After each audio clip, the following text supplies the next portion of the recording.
Hello, and welcome to Facet Nation, a Gemmology podcast. My name is Simon. And I'm Lucinda. And in case you've forgotten, Lucinda and I are both FGAs. We studied at the... That means Fellows of the Gemmological Association. Yeah, we haven't said that for a while, so we thought we'd get that back in there. How are you going? Me? I'm going well. How are you? Have you seen any interesting stones come across your desk lately? Actually, do you know what? I've got something arriving in the post maybe this week, and it is a Grandidierite. Ooh, tell me more. So they're really, really rare. I think the one I've bought is quite shit, but I just wanted one because they're really rare. Very acquisitive. So I was listening to something recently, and apparently they used to be a lot rarer than they are, and they found a load more of them. So I don't know how rare they are, but I think in really good quality, they're like proper rare. So yeah, that's the only interesting thing I've seen, really. Great. What about you? What color? What do they look like? What's the deal? The sort of Paribari color, the one I've got coming is like that sort of minty, bluey, greeny type thing. Nice, lovely. So I've been good.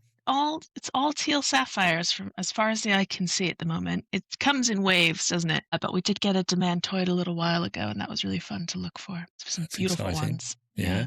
But it's tough demantoid. Well, it's not tough, and that's the irony of it. Is it's so beautiful, and then you have to try and talk someone out of picking it for their engagement, right? Yeah, because they're going to be pissed off with you when it's popped.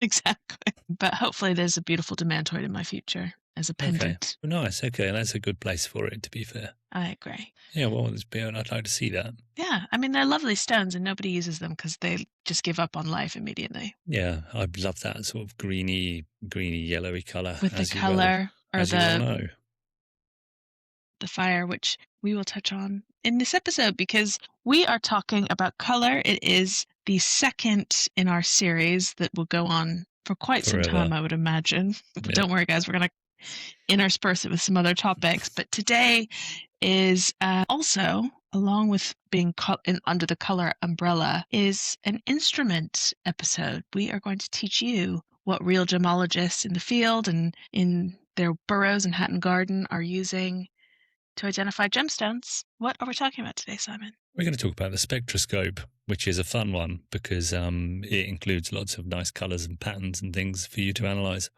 So, it does. Yeah. And I would say also when I was a beginner, I found a lot of comfort in the spectroscope. I knew where I was with the spectroscope. So it's a really good one. And you can get them at like incredibly advanced levels and stuff like that. Just your average run-of-the-mill spectroscope is incredibly useful.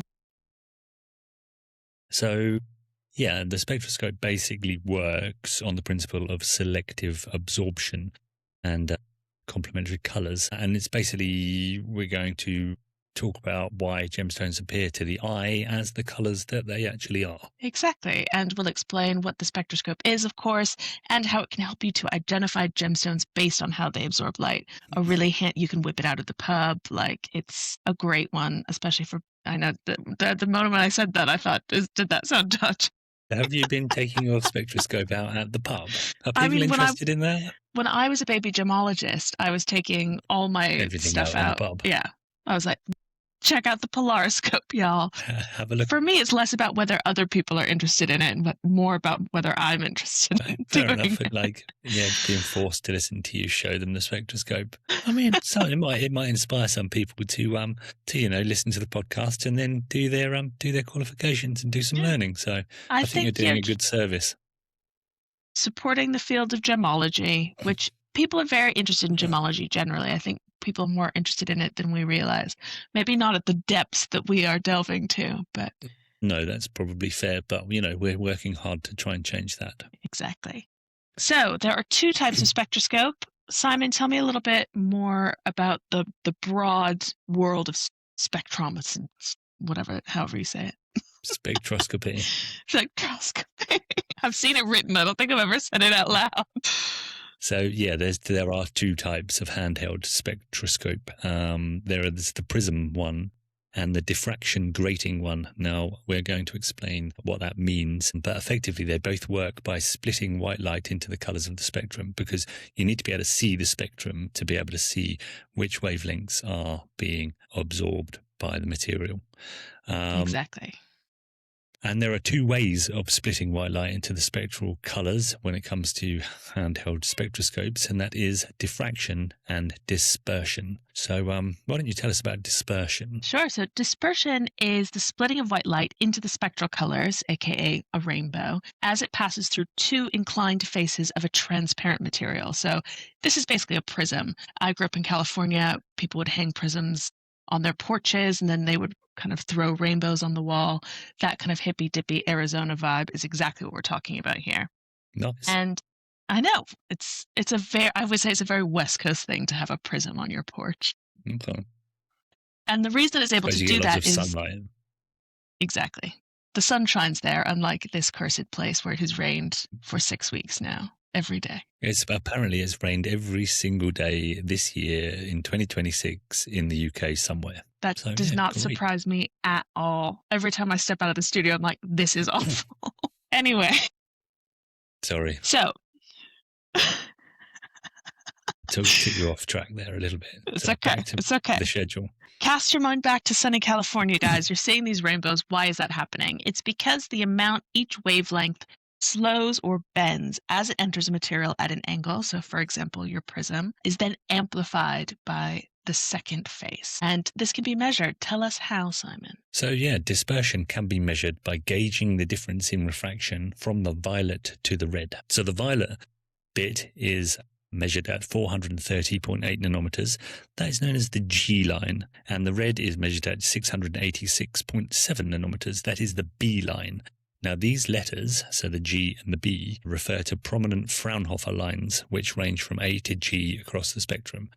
And you guys may remember Fraunhofer from last week's episode. Exactly, yeah. So the most prominent lines in the Fraunhofer absorption pattern are indicated by letters from A to G, basically. And the numerical difference of these two RIs is known as a material's dispersion value and is how we measure dispersion in gemstones, which is not to be confused with birefringence. Now, birefringence is the difference between the two refractive indices of a doubly refractive material measured using the D line. And the D line is the sodium yellow line at 589 nanometers, which we have told you about previously. Exactly. Even if you don't know... Oh, go on, Simon. No, carry on. So even if you don't know the word dispersion, you have seen dispersion in action. So if you think about a diamond, it's got a dispersion value of 0.044, which is high, and that is why you're seeing fire. So these beautiful flashes of rainbow colors that are coming out of a diamond. It's one of the things that makes them so, so special. Spine also has this, one of Simon's favorites, demantoid garnet, which I was just talking about, and also synthetic moissanites. Those, my sister-in-law's engagement rings, a synthetic moissanite. They're beautiful, and it's like going to a disco. Like, it throws off so many rainbows, and that's because it's actually outperforming diamond in terms of its dispersion value. Lots of beautiful fire. Yep. Yeah. High fire. Lovely. All right. Yes. Diffraction, a little bit different, but I love how you've described it, Simon. So tell us a little bit about diffraction. So diffraction is different in that it's the spreading of light waves into the spectral colors by squeezing white light through tiny slits, holes, or apertures. Yeah, so the wavelengths can't all get through at once. So effectively, they take it in turns, and it's all very British and polite. I mean, in reality, that's not actually how it works, but it's due to interference, which we covered in the wave theory episode. But if you kind of imagine it as them going, "Oh, I'm going to go through now," and then you can go, then that's kind of a way of picturing it in your mind that might make it sort of make a bit of sense. And when these very fine slits, which are similar in size to the different wavelengths, waves pass through different openings and interfere with one another, and that sort of amplifies some and sort of gets rid of others. And this causes them to emerge at different angles and become separated into the spectral colors. So as gemmologists going through the Gem A course, we will be most accustomed to using a diffraction grating version of the spectroscope. But what's interesting about the diffraction versus prism is that the way that the spectrum appears as you look through it is actually a little bit different. So the prism variety offers a better view of the really difficult to see blue region, which can be super, super important with some stones. It's quite hard to see with the diffraction spectroscope, especially in kind of lower light or if your mag light is underperforming. So Simon uses both because he is very well equipped. I just use my diffraction spectroscope and sort of hope for the best, which is not as thorough. But if there are some bands in the blue that are hard to see, definitely get your prism spectroscope out if you have one, or borrow one from Simon if you happen to be lucky enough to be in the pub with him. Yes, because I always carry it with me in the pub, because we've always got our full gem kit tucked away somewhere. Ready to go. Wherever we are. Yeah. But yeah, it's basically going to make that blue end a bit wider. So you're going to see more of the blue than you are everything else. And also the prism spectroscope can sometimes make the spectrum a bit brighter, which is also handy in that blue region of the spectrum. There's always something hiding in there as well. There's like a few gemstones where you really need to see what's going on. Yeah, but like even still, like it's so bloody hard because like you're putting it's dark and moody and blue, and then you're trying to look at dark bands, dark black bands against the blue, and like let's get real, it's very difficult to see. Blue is not so concerning to you. Your diffraction spectroscope should be okay because essentially it's using interference, as Simon said. So the colors are a little bit more evenly spread out, and it is separating light by refraction, which is wavelength dependent, and it causes the prism version is working by refraction, which is wavelength dependent. So obviously where things bend at different amounts, that's why you see the blue a bit wider than the red. Whereas the diffraction grating, you can sort of control that splitting a bit more by adjusting the number of slits and the size of the slits and the angles of the grating itself, and then you can sort of make it a bit more evenly balanced, and it's kind of quite nicely balanced, isn't it, when you look at the spectrum through the diffraction grating one. Easier to draw, and we'll kind of touch on how to draw a spectrum in a little bit, but essentially what you need to know is if you're using a diffraction spectroscope, it's a very easy 1, 2, 3 split. Whereas if you're using a prism spectroscope, you need to think a little bit differently about how you're going to draw that. It's all a bit sort of skewed over to one side. And you do need to specify if you're using a prism. Yeah, you do. Yeah, so when you're drawing them, it's important to specify which one you're using, because when you position your absorption bands, they're going to be in different places depending on which one you're looking through. So that is critical when you're doing your diagrams.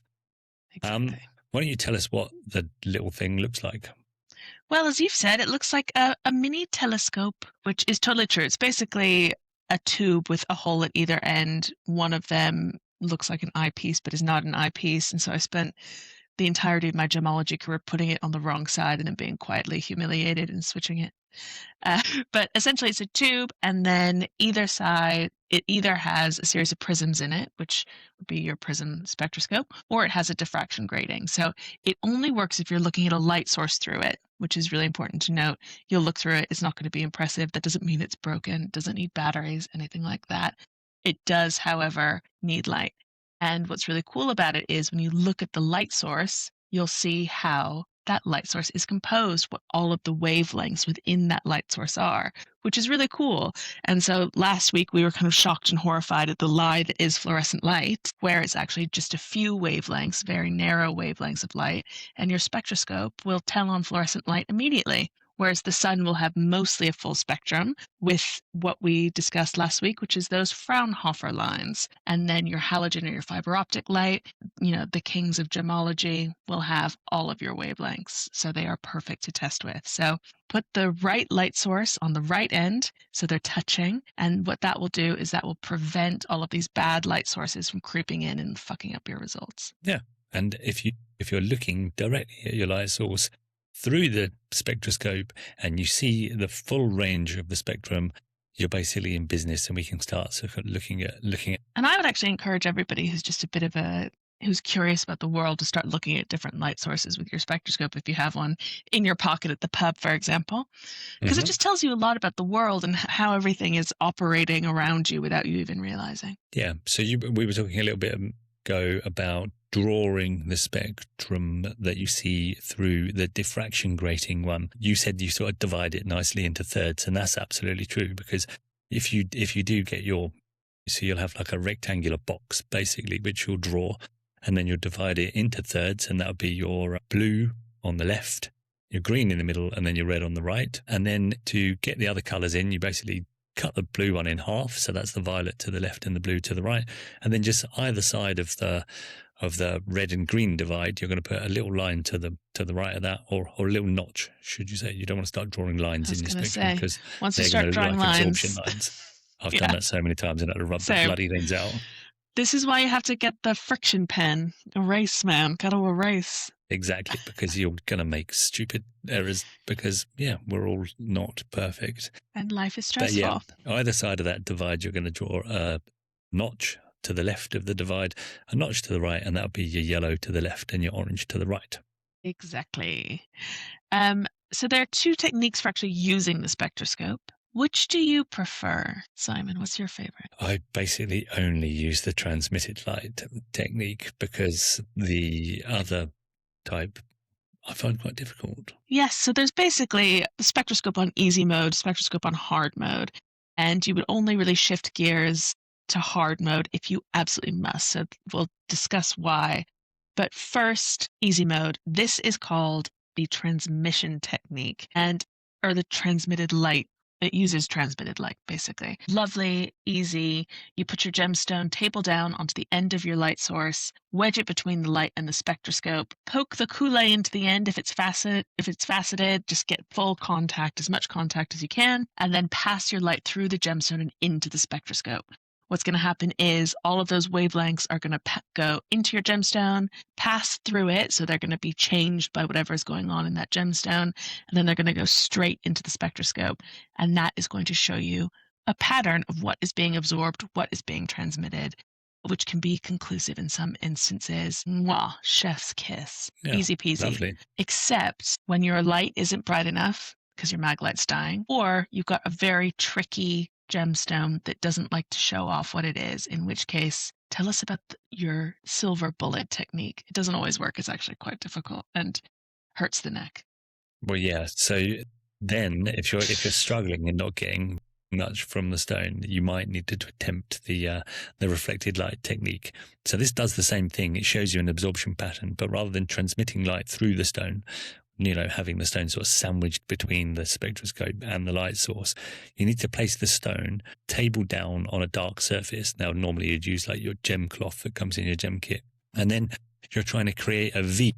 So you're holding on one side opposite you, V'ing down towards the gemstone, the light source, and then the spectroscope is going on the other side. So you've got a V, which is the spectroscope facing you and the light source coming in from the opposite side. And then, like you said, you're bending your bloody neck and sort of fucking getting your head down. I used to get out of my chair, get onto my knees. Get onto the bloody table and you're like, Jesus Christ. And this is really uncomfortable. But effectively what you're doing is you're following the path of reflection of the light into the pavilion of the stone, off the internal face of the table and back out the other side of the pavilion. Because as we know, when light reflects off stuff, it comes back in the direction that it entered. So you've got to get that angle sort of the same on both sides. And like you said, it's important that your surrounding area is relatively dark. Otherwise, this isn't gonna work particularly well.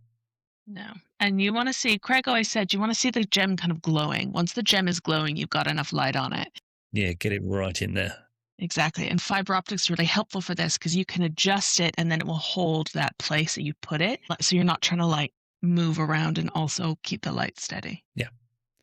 And then also if we go back to sort of that tricky blue-violet end, it can also help if however you're looking at your spectrum through your spectroscope, it can help by sort of angling your head a little bit so you're kind of focusing more on the blue and sort of ignoring the red bit for a second. It's like when you're using the refractometer, you ignore one of the lines while you're trying to take the readings. Ignore the red for a bit and try and focus in on that blue, because the human eye just doesn't have the acuity with the darkness of the blue-violet as it does with the brighter sort of red and yellowy orange ends. And as we say, the blue-violet is like Loch Ness. There is stuff hiding in there, and sometimes it's really quite important. Nessie is real. I believe that. Yeah. So there's a few rules when it comes to using the spectroscope. Firstly, basically your stone must have colour.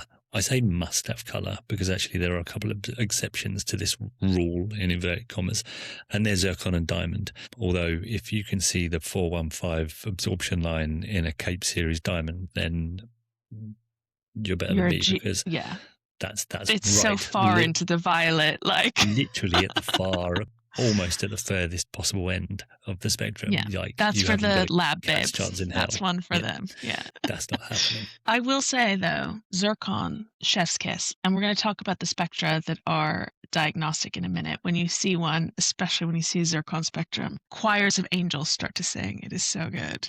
More or less, that's absolutely true. Yeah. Was also, I mean, you said it at the beginning. It's also nice that the handheld spectroscope, as it were, because it's only small, is quite useful in the field too, because you can use this on anything. As long as you can get light through the stone, you can use it on, it doesn't need to be like a faceted stone. We're not talking the refractometer here. It doesn't need to have a nice polished surface. You can use this on rough, polished, all sorts of different material. As long as you can get the light through it, you can see it. Even stuff that's set into rings as well. As long as you can get the light through the back of the ring, and you can get an angle where you can sort of be the opposite side of the light source, then you're good to go. So I will say can be used in the field. Yeah, it's one of my favorite things to use with set jewelry because you're not at risk of damaging it in the way that you would be with your refractometer trying to spin claws on a table. It looks very impressive. And also it's a silver bullet for most of the things that you would expect to see set in a ring. Ruby, sapphire, peridot, zircon, all of these are going to have diagnostic spectrums that we're going to talk about. My one caveat would be, in the real world, you will miss your fiber optic light. I miss my fiber optic light every day of my life. I've got one. Of course you do, Simon. In your gem attic, I see you with your microscope in the background.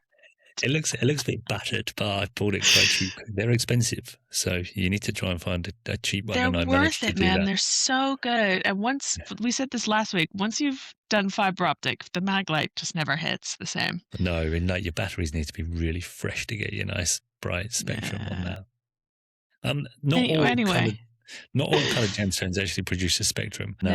I have been known at times to write no spectrum seen when I've been testing things, when actually there were some.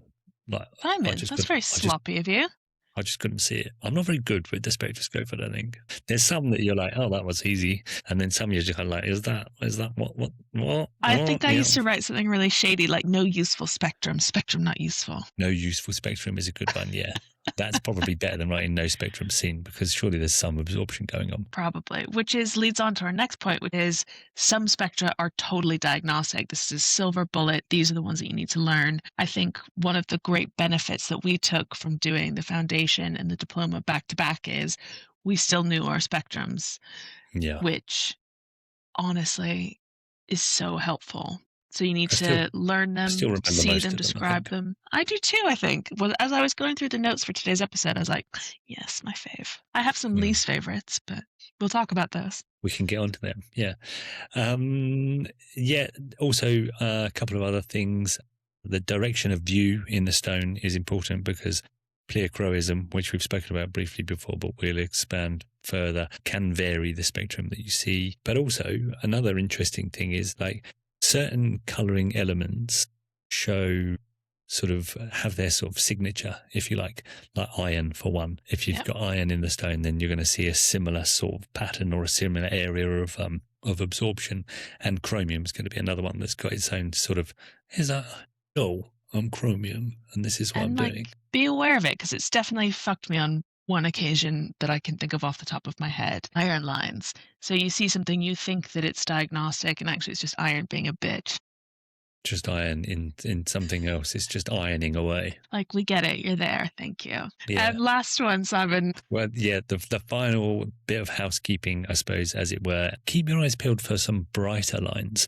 So these are called emission lines, and these are the ones that you see when you look at your fluorescent light tube. They're basically shorter, higher energy wavelengths that have been absorbed and re-emitted into the visible light spectrum. So you're literally seeing this re-emission of light glowing in the spectrum. Yeah, and you want to make sure that you mark it, write a little E, circle it, because it is different from an absorption line. Yeah. Lovely. So let's talk about the spectra. I know you've got a note here. Tell us more. The spectra, specifically the spectra, which is definitely not to be confused with the global crime and terror operation fronted by James Bond's cat-stroking arch-nemesis Blofeld. That, ladies and gentlemen, is Spectre. So don't get that confused. Thank you for that really important caveat, Simon. I'm a big fan of James Bond, so every now and again I'm noticing that. I read this, I was like, what the fuck? I've never even seen Spectre. You've seen the film Spectre, surely? No.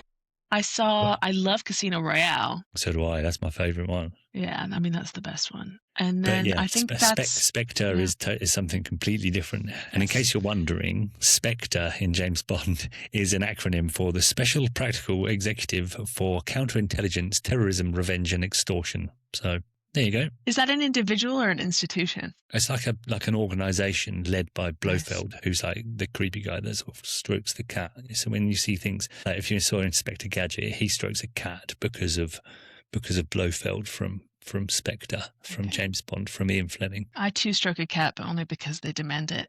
Not because you're there. Not be No, they're the head of the criminal organization. Okay, sure. But we're not done. We're not done with acronyms because we have one more, and it is SPEW. Tell me about SPEW, Simon. SPEW, yeah. Craig told us about this. So SPEW is basically going to help you remember the sort of things that you're looking for when you're looking at a spectrum, and that would be the strength, the position, emission lines, and the widths. So you want to be paying attention to how well defined the bands are. That will be the strength, where they are, the position.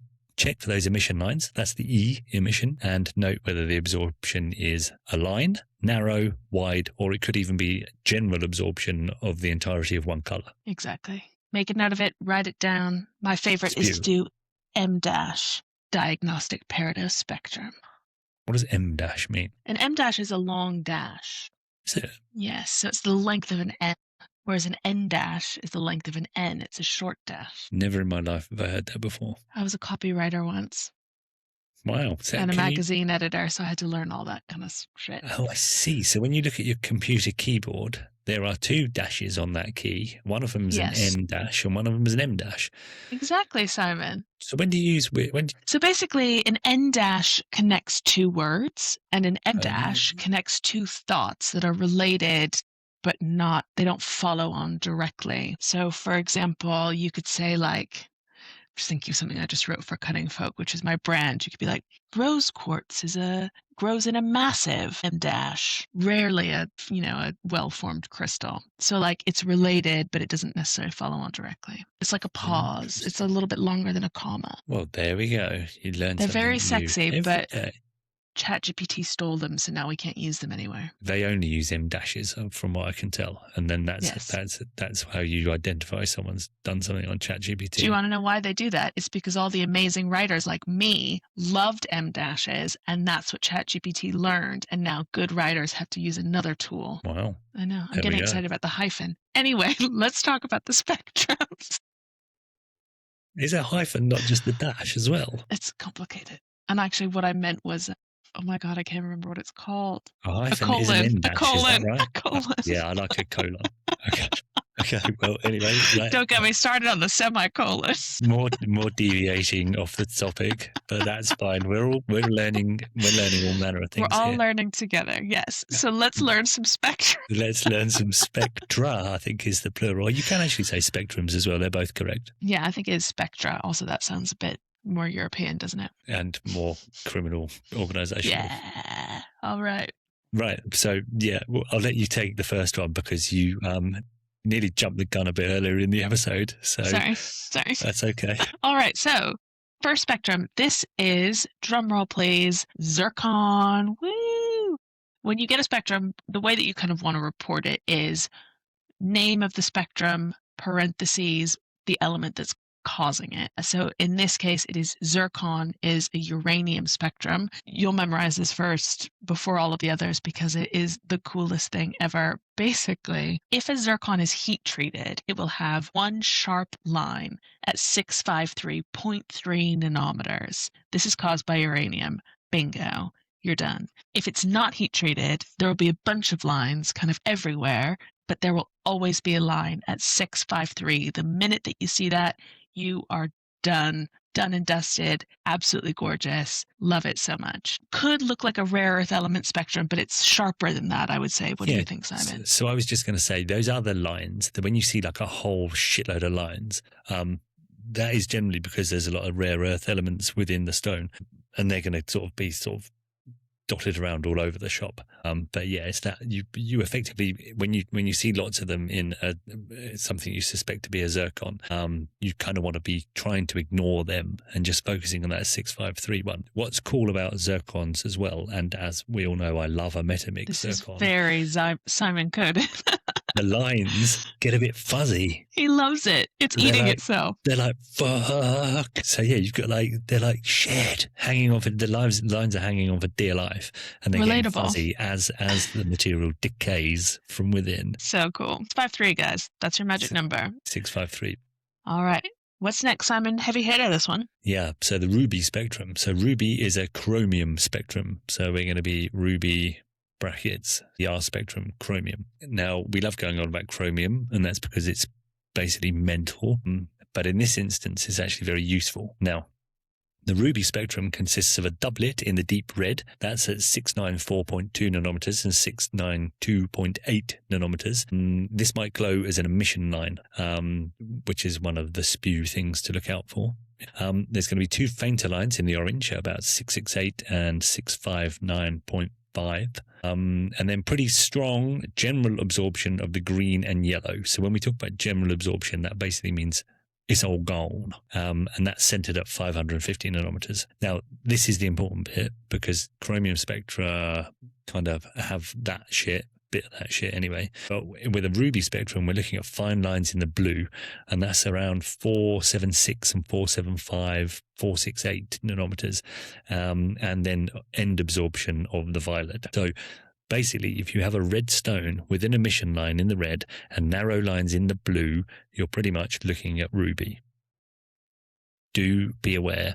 You are probably more or less looking at ruby, but not necessarily a natural ruby. Because if crucial caveat.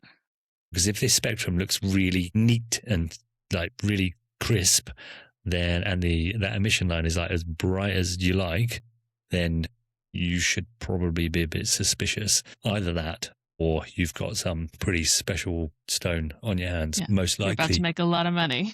Yeah, you're most likely on like maggot, pigeon bloody type things, basically low iron content, lots of rich chromium really sort of showing itself off and giving that chromium spectrum off. Yeah.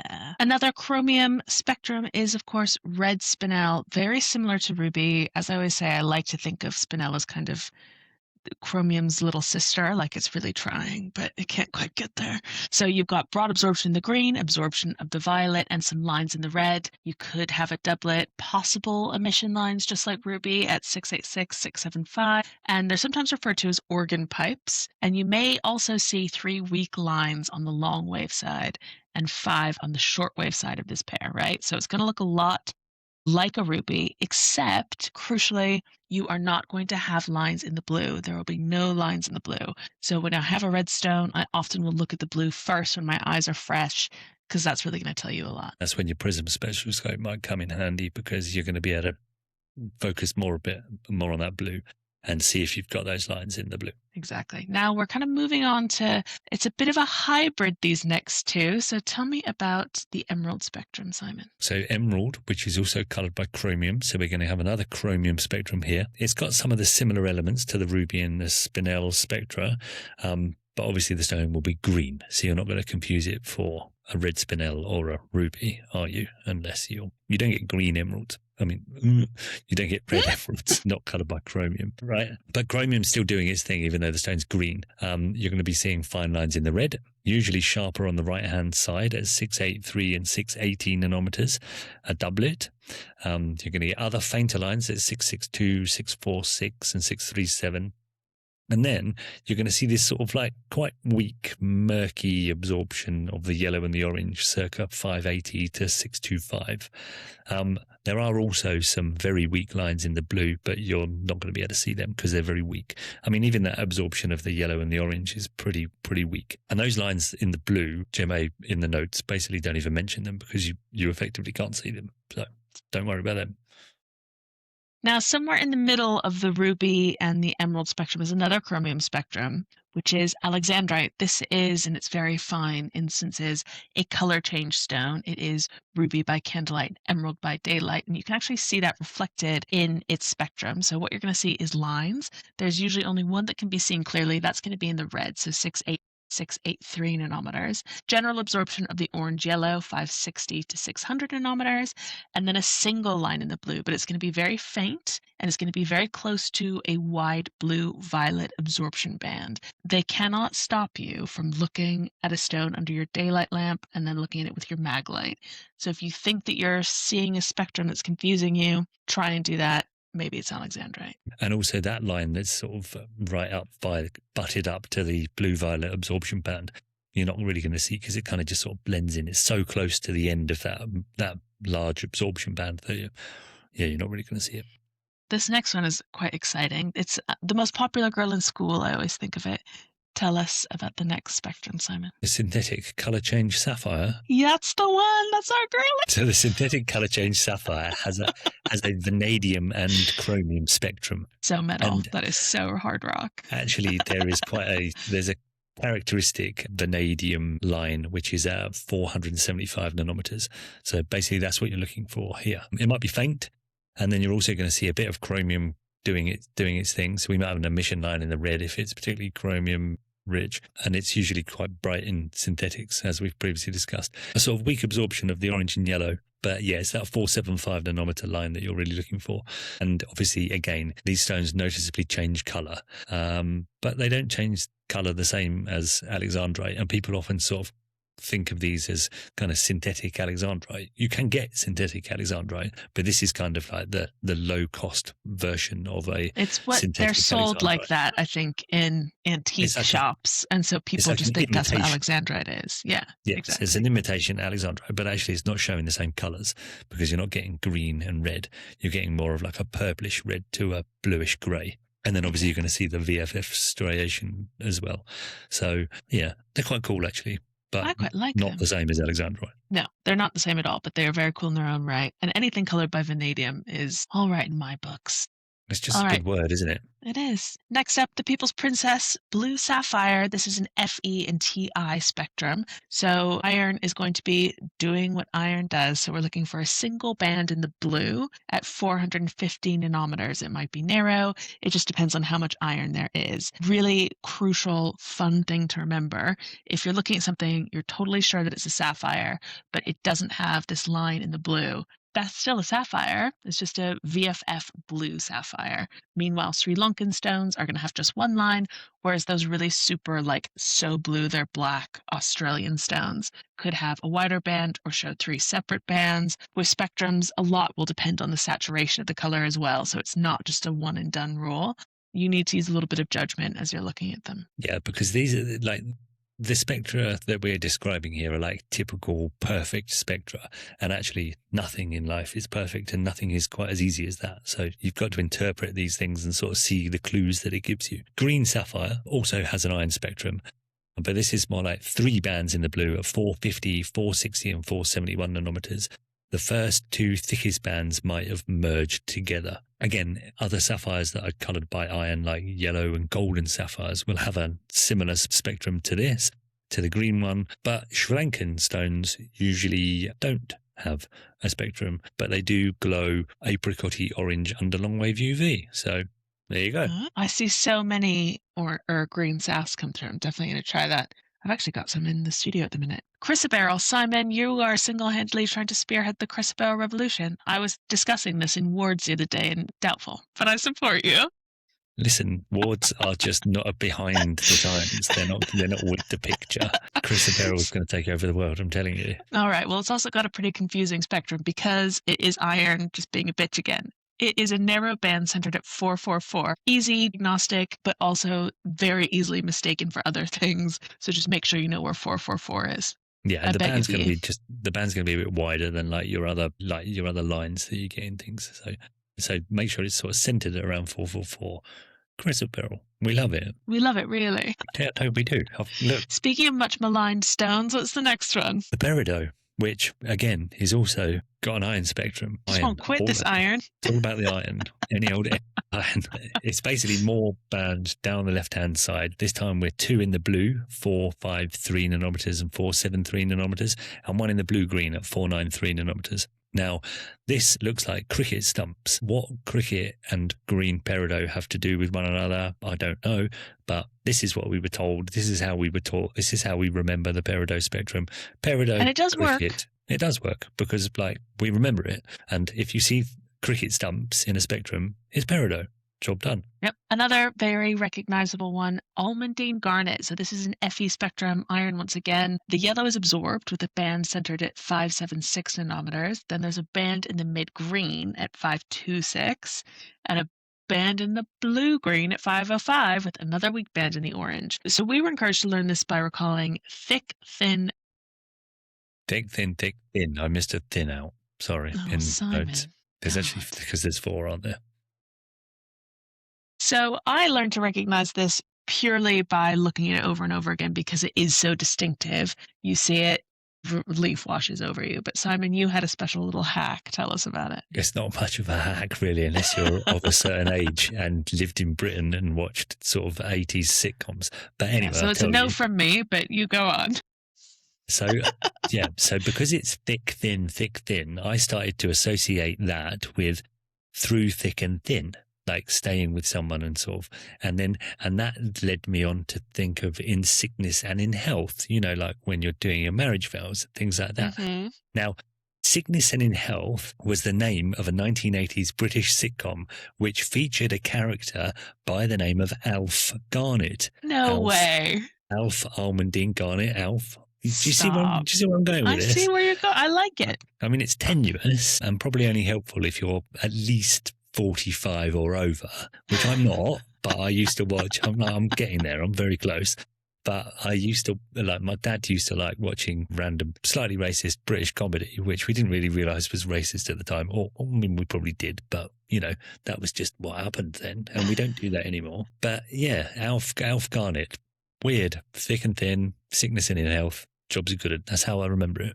I love that's very English of you. It really, really is, yes. The next one, speaking of, I mean, we've talked about Loch Ness. I have never seen this in nature. Have you? No. Tell us about it. So it's another iron spectrum, isn't it? Yeah. This is for Jadeite. So Jadeite has an iron spectrum, apparently. Allegedly. And has a fine band at 437 nanometers. Absorption across the violet might hide this line, so actually you can't even see it. But lovely bright Burmese material coloured by chromium might have a line in the red. And also, obviously, dyed Jadeite with chromium green dye will have those lines in the red as well. And that's coming from the dye. Speaking of fakes, synthetic blue Spinel. This is a cobalt spectrum. And the way that you remember it is thin, thick. So we're looking for 3 bands. The widest is going to be centered at 590 nanometers in the yellow. Another wide band centered at 622 in the orange. And the narrowest band will be centered at 544 in the green. Natural cobalt spinel will also show this spectrum, but it's super rare. And you're going to know what you're looking at even before you get to the spectroscope. So don't stress too much because the RI and tab extinction will have given it away. So it's a good day, Simon says, if you see this in a natural blue spinel. Yeah, because it's just like a much rarer version of a blue spinel. And you're like, oh, is that coloured by cobalt? That's exciting. Every time I see cobalt, I'm like, oh, hi. Because it's a bit of a recluse, our cobalt. Sorry, go on. What's the next one? So the next one is also a cobalt spectrum, and it's for blue paste, which is much less exciting. Yes. So basically, and blue easy glass. To get confused with the cobalt spinel as well. Yeah, so it's important to remember that the synthetic blue spinel is thin, thick, whereas the blue paste cobalt spectrum is thick, thin, thick. And we remember that because it's quite a disappointing sandwich. So if you've got 2 whacking great bits of bread and then very thin sandwich innards, if you like. Some kind of liver paste. Yeah, like a liver paste. I'm not happy that you said that. I'm hanging with you on the English thing. That to me is what English people eat. Liver paste? I don't think we eat liver. I've never eaten liver paste. I guess that's pate. I suppose it is pate. That is liver paste. Oh, okay, yeah, fair enough. Makes it sound a bit more exotic. I think we should call it that from now on. Yes. But anyway, we're thick, thin, thick. Because like a disappointing sandwich is disappointing if you've got a bit of blue glass and you think it might be a natural gemstone. So that's kind of the association there. The widest of these bands is in the red, the narrowest in the orange, and the other thick one in the green. Now, the positions of these may vary due to composition. And not the final one, actually, because we have a whole other category to go, but quite an exciting one, which you will get to. I like this one. I know. Apatite. Tell us more, Simon. So apatite has one of those rare earth element spectrums, which can have lines like fucking all over the shop. The didymium in it produces quite a sharp defined line in the yellow at 578 nanometers. Then a series of sort of 5 or 6 other lines which fade away to the right into the orange. And it's actually quite satisfying and kind of looks like, it literally looks like there's quite a sharp line and everything's sort of just fading away. And actually it's like, you can look at that and go, oh, it's apatite. Brilliant. It's not a Paribas tourmaline after all. Bugger. Damn it. But very easily confused for a spectrum that you will see mostly in red glass. So red glass is obviously very popular. Rubies are hella expensive. People have been making red paste forever. And so there are lots of different coloring elements and diagnostic spectrums that you want to get familiar with. One of which is the REE spectrum. So rare earth elements. This is, as Simon says, a lot like apatites. Fading lines from left to right, quite wide, and then in the green, lots of lines. When you see them, you'll know them. And if it's red, do all of your tests. But if it's not red, it's probably apatite. And if it is red, it's likely glass. Yeah. And then, so the other ways of colouring red glass are gold, interestingly. So you get an AU spectrum in red glass. Now, this is your cranberry glass. Now, over the years, they made quite a lot of things out of cranberry glass, and it's kind of like a purplish red glass. And I think my nan had a bowl, and it had like these dimples on the outside of it, and I think she used to keep sweets in it or something. But that was made of cranberry glass. Lovely. And it has this sort of purpley red colour. But the spectrum is basically a single band in the green, almost right in the middle. And if you're using your diffraction grating spectroscopes, quite a decent sized band, smack bang in the middle. Nice. And my favourite red glass spectrum is the SE spectrum. This is selenium. Complete absorption. It is dark all the way up to 620 nanometers, and then it's just red. Telltale. We had this on our foundation exam. Love it. The way that I remember the difference, yes, we did, sir. Yeah. And we had a peridot, and we had a tourmaline, and we had something else I can't remember right now. How on earth you remember that is beyond me. But the way that I like to keep them separate in my mind is AU is A on one side, then there's the band, then there's the U. And the selenium spectrum, SE, is you can't fucking see anything. Because it's all dark. It's all absorbed, apart from the red. But that goes back to selective absorption, basically. This is like selective absorption fully in action, because it appears red because there's no other fucking colours coming back to the eye. Yeah, it's only red. And if you are being tested on your spectrums, it's sometimes useful to remember that color wheel that Simon so beautifully described last week. What is coming through, and what is being absorbed, and if that is not coming through, what color is? I find this particularly useful with emerald. If all the yellow is being absorbed in the blue and the red, what's left is the green. Yeah, exactly. So that is literally selective absorption on a plate for you with the selenium spectrum. Exactly. And then just finally, our last spectrum, which... Speaking of things we've never seen in nature. You can't see, is for Cape Series diamonds. So Cape Series diamonds are basically 98% of all diamonds. They are, actually, that's probably incorrect. But anyway, the Cape Series diamonds are ones with a nitrogen N3 aggregate. So that's what's causing the colour. And the spectrum... Colour being yellow. Yeah, the yellow in various ranges of being shit. Various degrees of yellow. It goes from colourless to a bit yellow and then to pretty fucking yellow. Anyway, the thing that you're looking for is a line of 415 nanometers, which you can't see because it's too far to the bloody end. But what is interesting and important is that this line is not in synthetic diamonds, because synthetic diamonds grow too quickly for the nitrogen to aggregate in in these groupings. So basically, they're not going to produce this absorption line at 415. So if you can see it, or you've got a way of detecting it, which is actually how you test natural diamonds. So if you can detect that 415 nanometer line, then you know the diamond's natural. Which is a lovely clue for natural diamonds, right? Like, finally, there's a way. It's just expensive, and you have to take it to a serious professional like Rosie in a lab coat. Yeah, there's loads of ways, actually, because they're not the same. I know people keep going on about them being the same. They're not the same, because if they were the same, you wouldn't be able to tell. Hello? Most people can't, which is how all Americans now have 3 carats. Well, they can't by looking at them, but there is a way of detecting, for example, the 415. I think we've opened a box. We've opened a box. So they're not the same. That's fact. That is true. More on this later, guys. Stay tuned for Simon's 2-hour rant. 2-hour rant about, I'm dreading doing an episode on diamonds. That's going to go on forever as well. But anyway. It's going to be great. We're going to get Andrew on. Don't worry, guys. We know people. Yeah, we know people that can tell us the technical shit. But anyway, yeah, that's the Spectra. Those are the important spectrums. You know, it's very helpful to listen to them in audio, but it will never replace actually being able to see them. So definitely look them up. Don't get too intimidated, and remember that they change. So this is not a perfect science by any means, but have fun. I'll see everybody with their spectroscopes down in the pub. And their laminated bits of card that they've created for revision on the move. Exactly. So cut them out of your book, or cut them out of a sheet of paper, get them printed, whack them on a bit of card. All of that shit. Carry them with you. Keep looking at them. Yep. Learn what they are. Yep. So useful. Not just in an exam setting, but also squatting in the bush in Kenya. And in the pub.